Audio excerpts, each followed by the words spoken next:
20세기 초반 항공기가 발명되자 유럽의 변방에 위치한 오스만 투르크 제국은 하늘을 날아다니는 이 신무기에 관심을 보이기 시작했습니다. 그들은 유능한 장교들을 프랑스로 파견해 항공기와 관련된 교육을 받도록 했고 이스탄불에는 항공학교를 설립하기도 했습니다. 1912년 주변 국가의 영토 분쟁인 발칸 전쟁 그리고 1차 세계대전을 거치면서 오스만 투르크의 육군 항공대는 다양한 실전을 경험할 수 있었습니다. 1923년 무스타파 케말을 초대 대통령으로 하는 튀르키예 공화국이 수립되자 그들은 다시 항공사관학교를 설립했으며 1933년에는 육군 항공대를 독립시켜 공군을 창설하기도 했습니다. 이렇게 일찍부터 항공기에 관심을 가졌던 튀르키예는 2차 세계대전을 거치면서 공군력을 크게 확장할 수 있었습니다. 당시 중립국이었던 튀르키예는 스피파이어, P-40 워호크, P-47 썬더볼트, B-26 인베이더 등을 연합국으로부터 들여올 수 있었고 독일로부터는 FW-109 포케불프 전투기를 인수했습니다. 튀르키예는 이 항공기들을 이용해 에게해와 크레타섬 그리고 발칸반도 전체에 대한 전략정찰을 수행하기도 했습니다. 전쟁이 끝나자 중립국이었던 튀르키예는 입장이 난처하게 되었습니다. 튀르키예는 소련의 침략을 막기 위해 서방 세계의 도움이 필요했지만 그들은 과거 중립국이었던 튀르키예를 쉽게 받아주려 하지 않았던 것입니다. 이때 동아시아의 한반도에서 전쟁이 일어났다는 소식이 전해지는데 이 기회를 놓칠 수 없었던 튀르키예는 즉시 한개 여단의 병력을 한국에 파병하였고 이러한 노력으로 1952년에는 나토의 정식 회원국으로 가입할 수 있었습니다.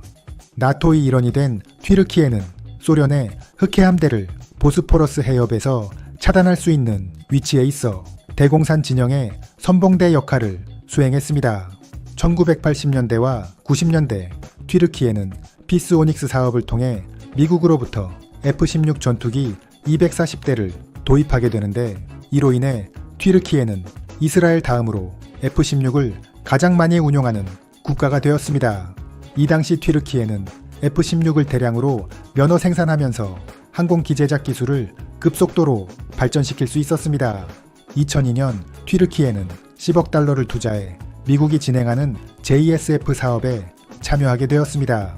이 사업을 통해 그들은 생산 라인을 우선적으로 할당받아 F-35를 100여 대 생산하기로 했으며 이를 통해 수명이 얼마 남지 않은 F-4를 대체하려 계획했습니다. 이렇게 미래의 하이엔드급 전투기를 F-35로 결정한 튀르키예는 이 전투기를 보조할 수 있는 경량급 전투기가 필요하다고 판단하게 됩니다. 2010년 튀르키예는 TXFX 사업을 진행하게 되는데 이것은 해외 협력사와 함께 F-414급 엔진을 사용하는 단발 전투기를 개발하는 것이었으며 이를 통해 자신들이 운용하던 구형 F-16과 노후화된 고등 훈련기를 교체할 계획이었습니다. 이 사업의 해외 협력사로는 한국 에카이가 물망에 오르기도 했습니다.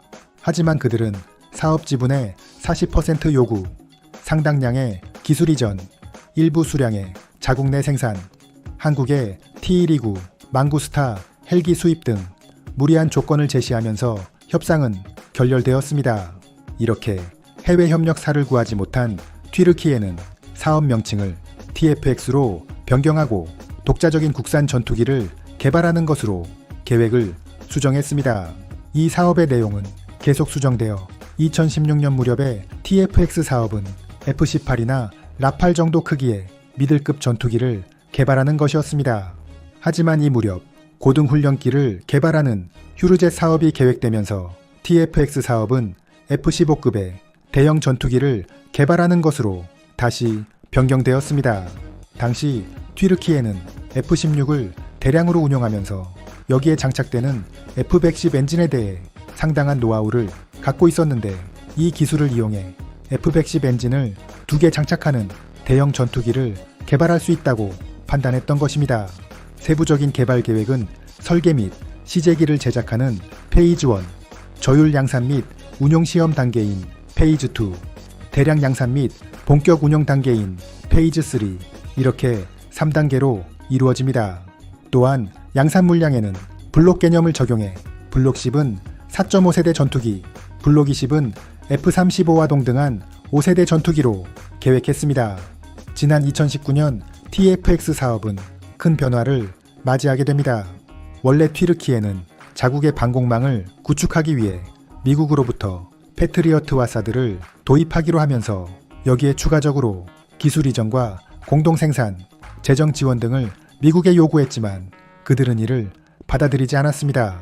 반면 러시아는 패트리어트 가격의 2분의 1, 사드의 6분의 1 가격으로 S-400을 제안했고 이보다 성능이 우수한 S-500에 대해서는 공동 생산과 기술 이전을 약속했습니다. 결국 튀르키예는 러시아의 제안을 받아들여 S-400을 도입하게 되었습니다. 튀르키예가 S-400을 도입하자 미국은 즉시 반발했습니다.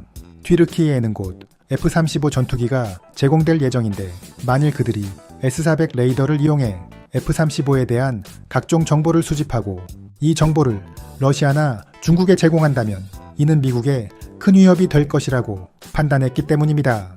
미국이 S-400을 수입하지 말라고 여러 차례 요구했음에도 불구하고 튀르키예가 받아들이지 않자 그들은 F-35의 판매를 중단하는 조치를 취하게 되었습니다. 이러한 통보를 받은 튀르키예도 강하게 반발했습니다. 에르도안 대통령은 미국이 우리에게 F-35를 판매하지 않겠다면 우리는 얼마든지 다른 옵션을 선택할 수 있다 라고 말하며 우선 미국의 보잉사로부터 여객기 100대를 도입한다는 계획을 취소시켰습니다. 미국과의 관계가 악화되자 이제 튀르키예는 전투기에 장착되는 레이더와 각종 항전장비 그리고 엔진을 그들 스스로 개발해야 하는 상황에 처하게 되었습니다. 튀르키예가 계획하고 있는 TFX는 F-15급의 대형 전투기, F-35급의 항전장비와 스텔스 성능을 추구하고 있는데 이에 대해 항공 전문가들은 튀르키예의 항공산업이 수준급에 올라서가 아니라 그들이 처한 상황이 이러한 전투기를 선택할 수밖에 없었을 것이라고 추론하고 있습니다. TFX의 완성 시점은 2030년대로 계획되어 있는데 이때는 우리나라의 KF-21 블록3가 나오는 시점이기도 해 이 두 기종은 전 세계 수출 시장에서 치열한 경쟁을 벌일 것으로 예상되고 있습니다. 그럼 KF-21과 TFX를 간단히 비교해 보겠습니다. 먼저 KF-21은 한국의 항공산업이 단계적으로 성장한 데 따른 결과물입니다. 우리나라는 1998년 터보프롭 엔진을 사용하는 KT-1 기본 훈련기를 독자 기술로 개발했으며 2005년에는 초음속 고등 훈련기 T-50 개발에 성공해 본격적으로 양산하기 시작했습니다. 이러한 단계적 기술 습득을 바탕으로 현재 우리나라는 KF-21의 시제기 6대를 제작해 큰 문제 없이 시험평가를 진행하고 있습니다. 하지만 튀르키예는 2016년이 되어서야 터보프롭 기본 훈련기 휴르커스를 개발했으며 고등 훈련기인 휴르제트는 아직 개발 단계에 있는 실정입니다. A사 레이더 개발도 두 나라는 다른 길을 걸어왔습니다. 우리나라는 KF-21에 적용될 순행식 3세대 A사 레이더를 먼저 개발했고 이후 FA-50에 장착될 공냉식 4세대 A사 레이더를 개발하며 마지막으로 국산 지능형 무인기에 사용할 A사 레이더를 만들 계획입니다. 반면 튀르키예는 무인기에 장착될 A사를 먼저 만들고 이후 F-16 개량형에 사용할 레이더를 개발하며 마지막으로 5세대 전투기인 TFX에 적용할 A사 레이더를 개발한다는 로드맵을 가지고 있습니다. KF-21과 TFX의 가장 큰 차이는 바로 엔진입니다. KF-21은 개발 초기 단계에 이미 제너럴 일렉트릭의 F414 엔진을 적용하는 것으로 확정지었으며 이에 따라 전투기의 동체도 F414의 엔진 크기를 고려해 설계되었습니다. 우리나라는 F414급의 15,000파운드 엔진을 개발하는 사업도 진행하고 있습니다.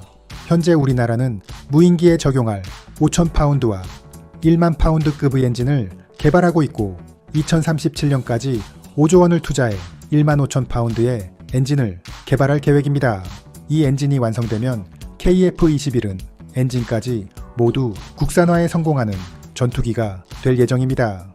하지만 튀르키예는 TFX에 미국의 F-110 엔진을 장착하려 했으나 이것이 불확실해지면서 이전에 단계적 발전을 생략하고 17,000파운드급 엔진을 독자적으로 단번에 개발하는 계획을 세우고 있습니다.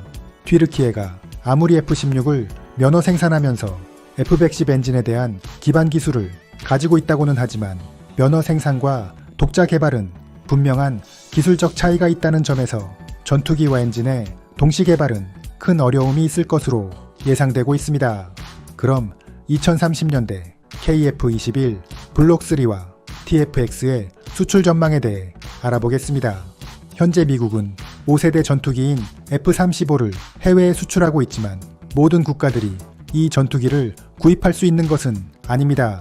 미국은 기본적으로 친미국가이며 미국의 안보 전략에 동참할 수 있는 동맹 수준이 높은 국가에만 F-35의 수출을 허락하고 있습니다. 따라서 KF-21 블록3와 TFX는 미국과의 동맹 수준이 낮아 F-35를 구입할 수 없는 국가들이 주요 수출 대상국이 될 것으로 예상되고 있습니다. 여기에 대해서 튀르키예는 전 세계 이슬람 국가들이 TFX의 수출국이 될 것이라고 장담하고 있는데 이러한 주장은 현실적이지 못하다는 전망도 있습니다. 아무리 이슬람 국가라 하더라도 사우디아라비아, 아랍에미레이트, 이집트 같은 국가들이 미국의 반대를 무릅쓰고 튀르키예의 전투기를 구입할 가능성은 적을 것이며 그나마 아제르바이잔, 파키스탄, 카타르 정도가 TFX를 수입할 가능성이 있다고 할 수 있습니다. 반면 스텔스 기술이 적용된 KF-21 블록3는 종교적으로나 정치적으로 중동 국가들과 이해관계가 적기 때문에 수출에 있어서 보다 자유로울 것으로 전망되고 있습니다. 2024년 2월 21일 칸으로 명명된 튀르키예의 차세대 전투기가 첫 시험 비행에 성공했습니다. 에르도안 대통령은 공화국 독립 100주년을 맞이하는 올해 5세대 전투기 개발에 중요한 단계를 통과했다라며 이날의 성공을 자축했습니다. 하지만 일각에서는 에르도안 정부가 정치적 목적을 위해 지상시험에 사용할 시제기를 무리하게 이륙시켰다라며 비판하기도 했습니다. 그리고 여러 항공 전문가들은 다음과 같은 의견을 내놓으며 TFX의 성공 가능성을 낮게 보았습니다. 비행 가능한 시제기를 선보인 것과 실제 5세대 전투기를 양산하는 것은 엄청난 차이가 있다. TFX 시제기는 아주 기본적인 형상일 가능성이 높고 앞으로의 개발 과정에서 많은 변화가 있을 것으로 예상된다. 시제기 비행 성공으로 TFX 개발이 크게 진전된 것처럼 보이지만 그들은 여전히 항전 장비와 엔진을 공개하지 않았다. 러시아조차도 수호이 57의 개발에 큰 어려움을 겪고 있다. 첨단 기술이 적용되는 5세대 전투기를 튀르키예가 외부의 도움 없이 독자적으로 개발하는 것은 어려워 보인다.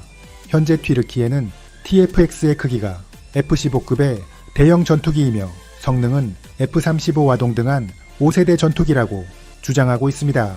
이들의 주장이 우리 입장에서는 다소 황당해 보이기도 하지만 2030년대 이 전투기가 실제로 등장하게 된다면 칸은 우리의 KF-21과 경쟁 상대가 될 것이 분명해 보입니다.